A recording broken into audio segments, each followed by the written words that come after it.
So now we would like to design a circuit where one input and multiple outputs. Input value would be forwarded to the selected output line based on the control. How can we design this particular circuit? So let's read it again. We have one input and multiple outputs.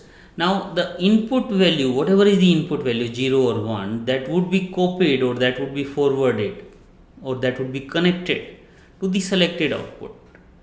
So there could be n number of outputs and it has to be connected to only one of the output depending on some of the control bits.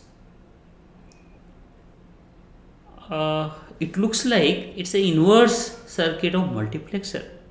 In multiplexer, we had multiple inputs, one output, and this one output was selected based on the control lines. Here it is reverse. We have multiple of these outputs but only one input, and control is selecting that input should go where.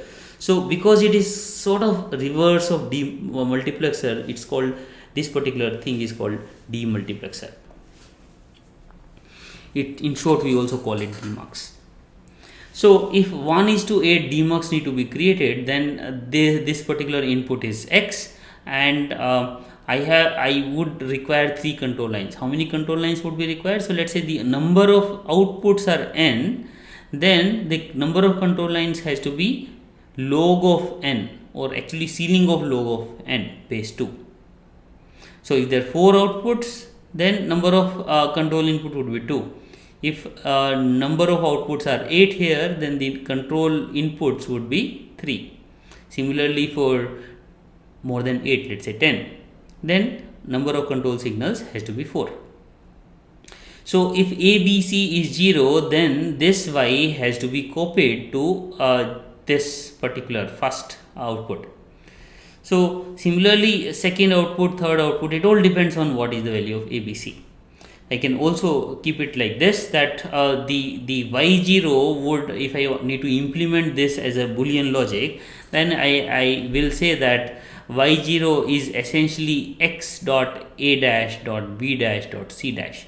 So essentially when ABC is 0 0 0, then whatever is the x that has to be passed to Y0. Now because ABC is 0 0 0, so this particular control signal will become 1. So whatever is the value of x, if it is 0, Y0 would be 0. If x is 1, then Y0 will also be 1.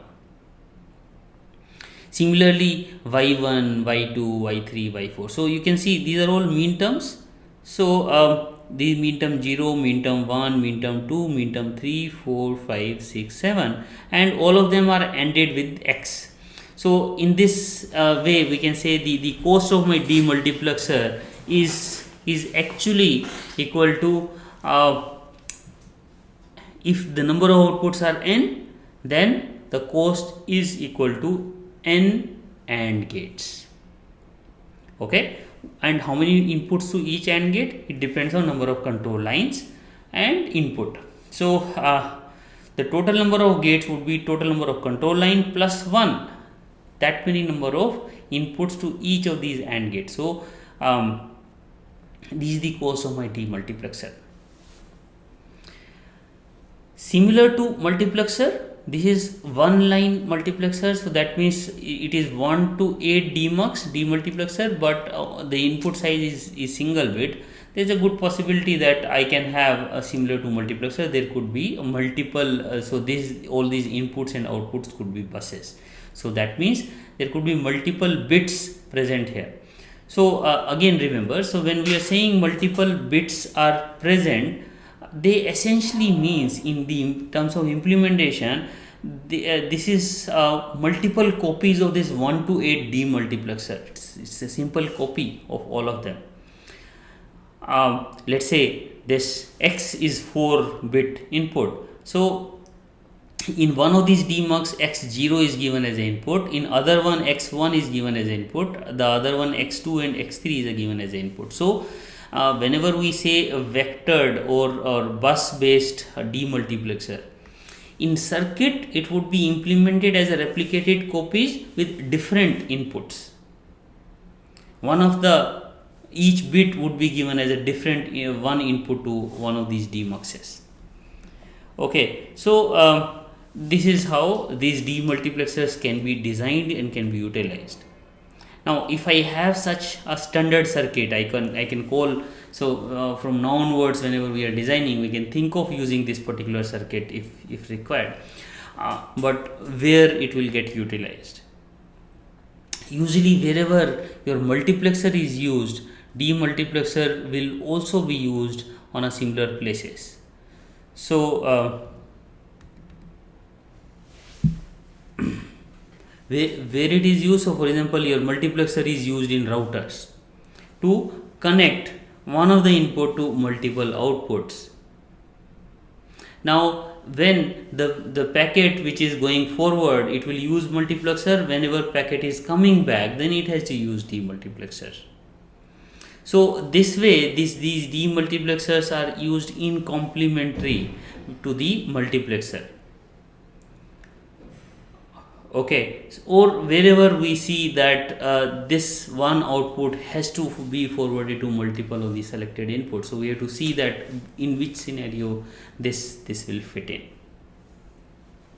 Similar to this demultiplexer, there is also another popular circuit, a commonly used circuit, which we call decoder. So in this decoder, the difference between decoder and demultiplexer in a way is that if this particular line x is 1, if this x is 1, then based on the value of ABC, one of the output is going to be 1. So in other words, let's say if ABC, the input is 0 0 0, then y0 would be 1. If the input is 0 0 1, then y1 would be 1. So in other words, this decoder will have only one of the output as 1, all others as 0, and it depends on what is the input pattern. Now there could be n output and the number of input would be log n base 2. Okay, so if there are 8 outputs, there would be 3 inputs, and based on the 3 input, one of the lines would be selected. One of the line would be high, all others would be 0. So this is also quite a popular circuit, and you can say it's a very similar to demultiplexer. Okay, but the cost is less. Now cost of decoder, I can clearly say that it will have n AND gates. Each AND gate would have number of inputs equal to the number of control inputs.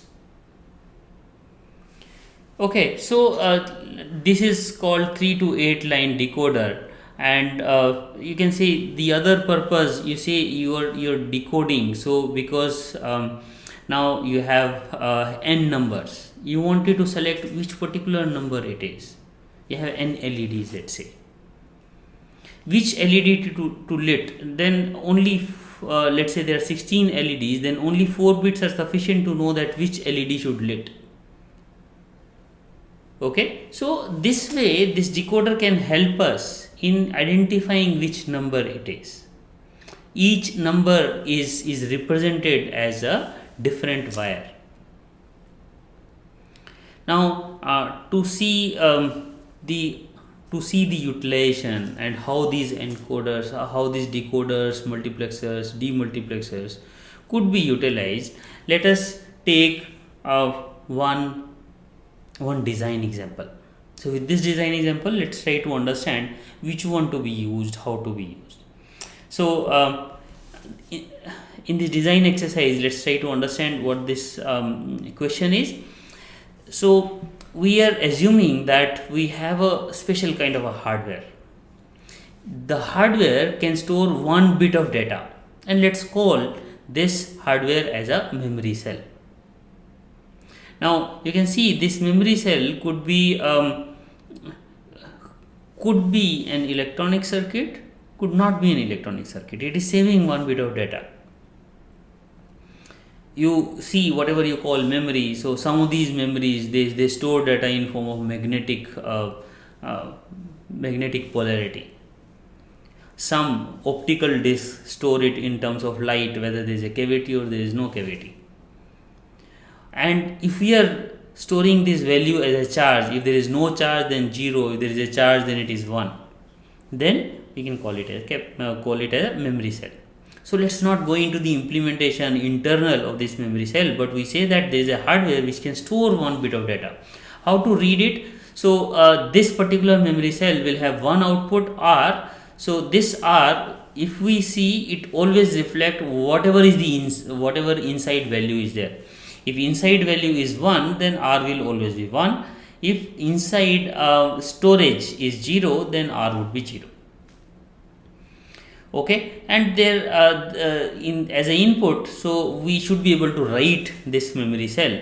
And let's say we have these two inputs which help us in writing.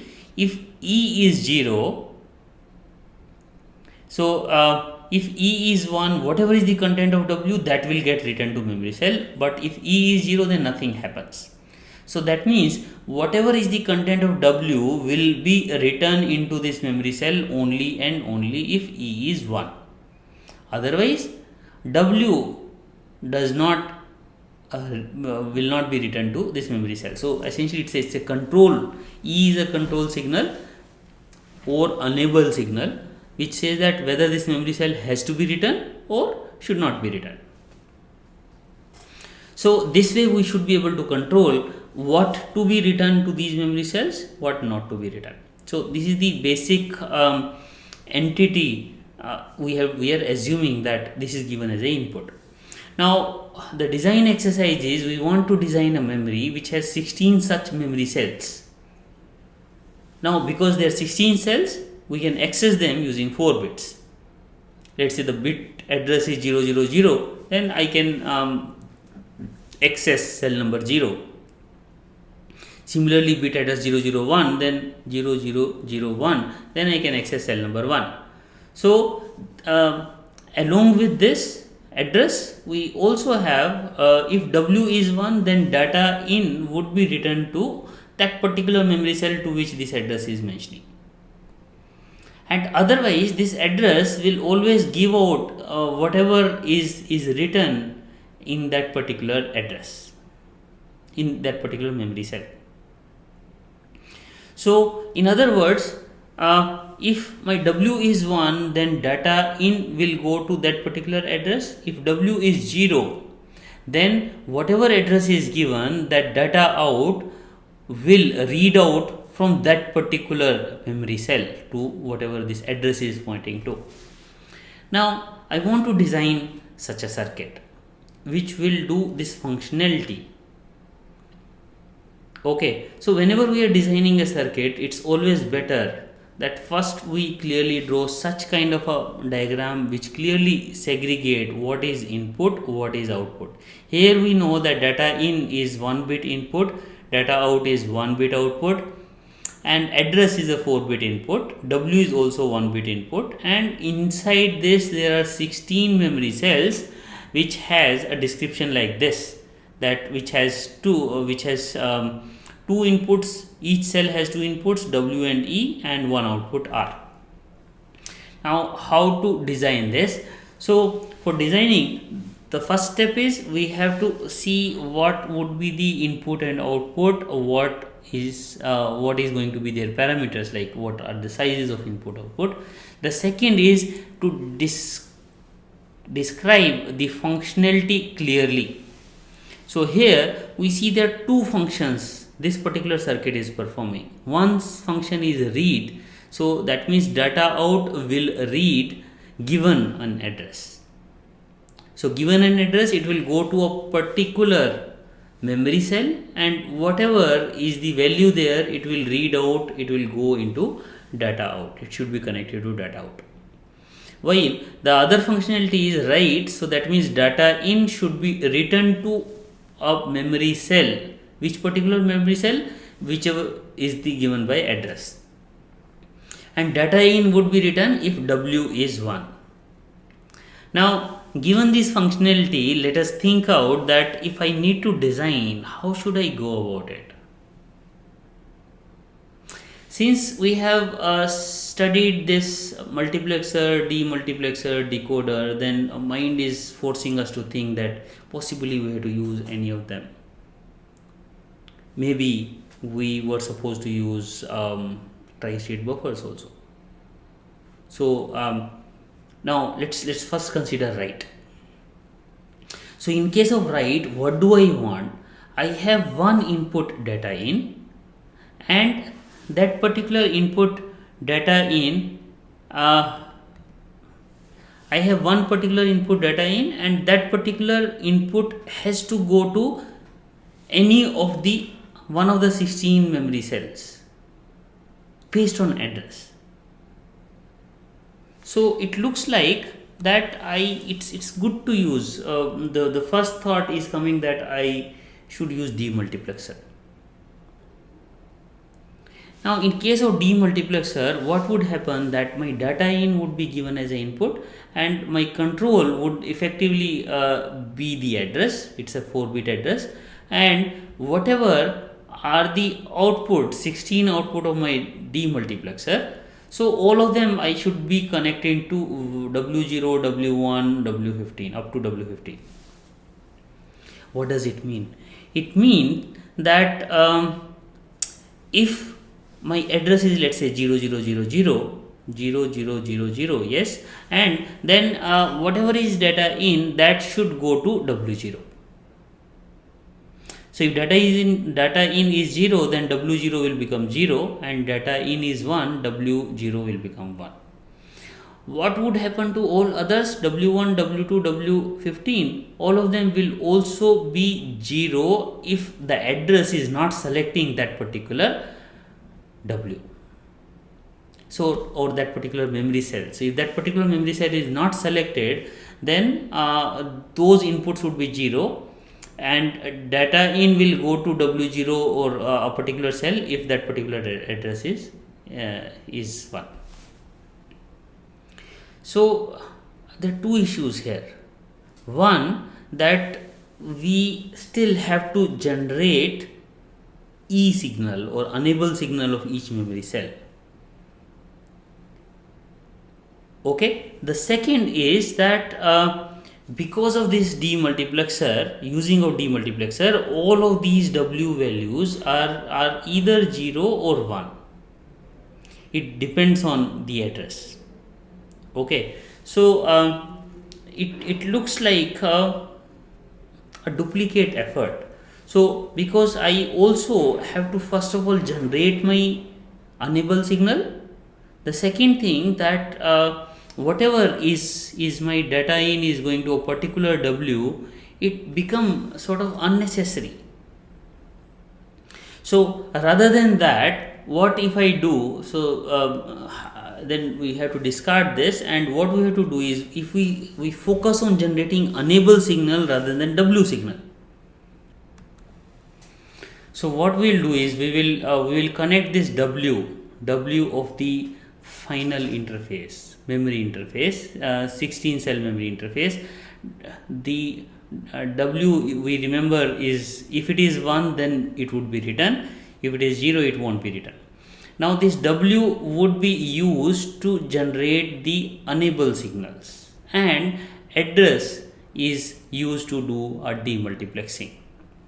So address is working as a control, and W of the input is going to generate the enable signal, and data in is given to connected to all W0 to W15 of our memory cells.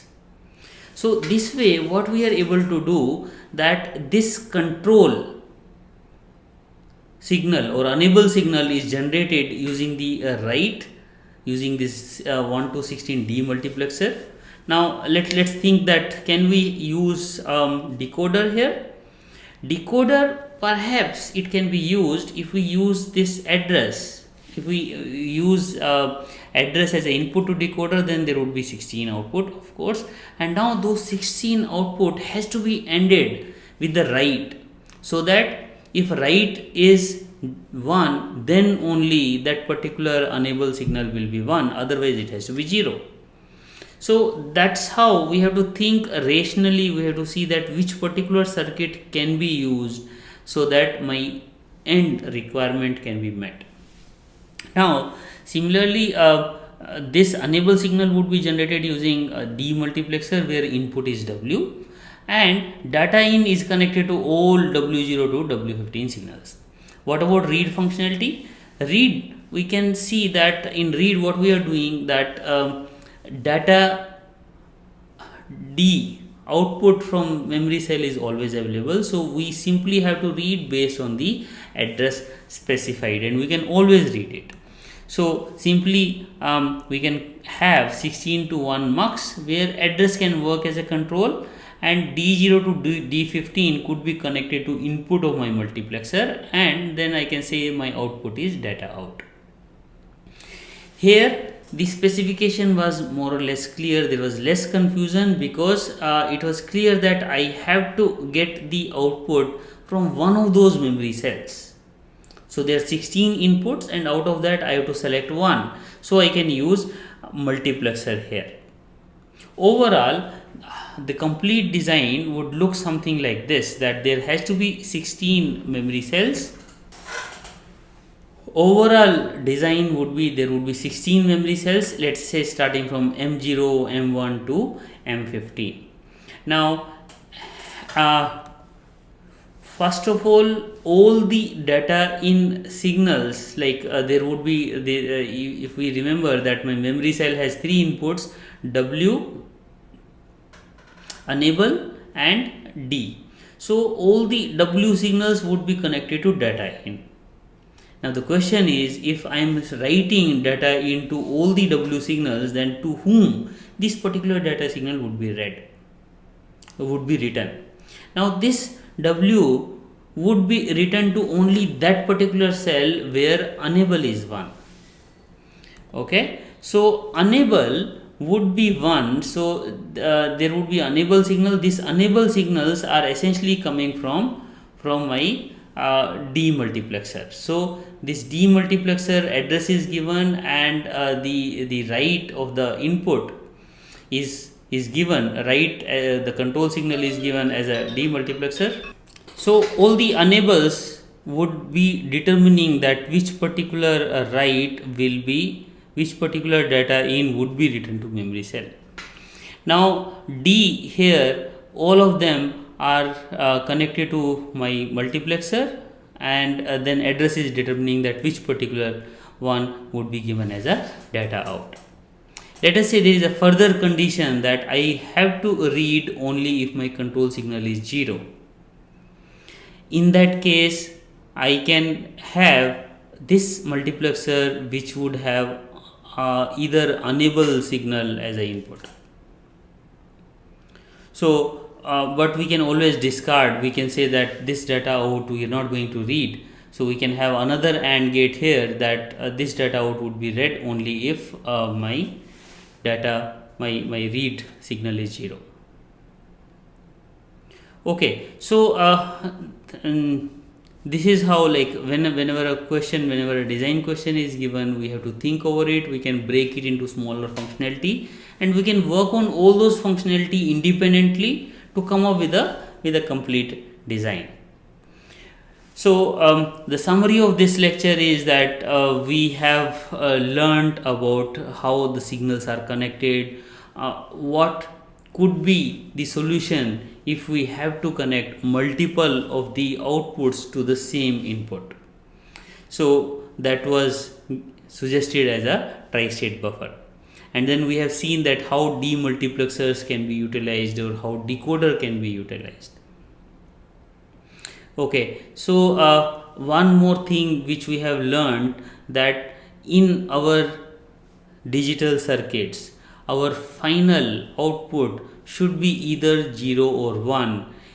If it is X, then it is undesirable. If it is Z or high impedance, then also it is undesirable. So we have to design a circuit aiming that all my outputs, all my intermediate signals should be clearly 0 or 1. we have to avoid the value of unknown or high impedance as much as possible. Thank you very much.